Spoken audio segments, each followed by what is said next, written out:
அமெரிக்காவுக்கும் ஈரானுக்கும் இடையே 60 நாள் போர் நிறுத்தம் மீண்டும் அமல்படுத்தப்பட்டதைத் தொடர்ந்து சந்தை நிம்மதியடைந்துள்ளது.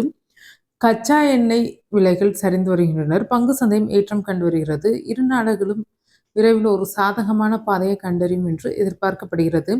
சமீப நாட்களில் அமெரிக்கா ஈரான் மீது 2 இராணுவ தாக்குதல்களை நடத்தியதை தொடர்ந்து அமல்படுத்தப்பட்ட போர் நிறுத்தத்தை அடுத்து கச்சா எண்ணெய் விலைகள் சரிந்தன. போர் நிறுத்தத்திற்கு மத்தியில் இரு நாடுகளுக்கும் இடையே நடைபெற்று வரும் பேச்சுவார்த்தைகள் சாதகமான முடிவுகளை தரும் என்று எதிர்பார்க்கப்படுகிறது. இரு நாடுகளுக்கும் இடையே படிப்படியாக ஒரு உடன்பாடு எட்டப்படலாம் என்று நிபுணர்கள் கூறுகின்றனர்.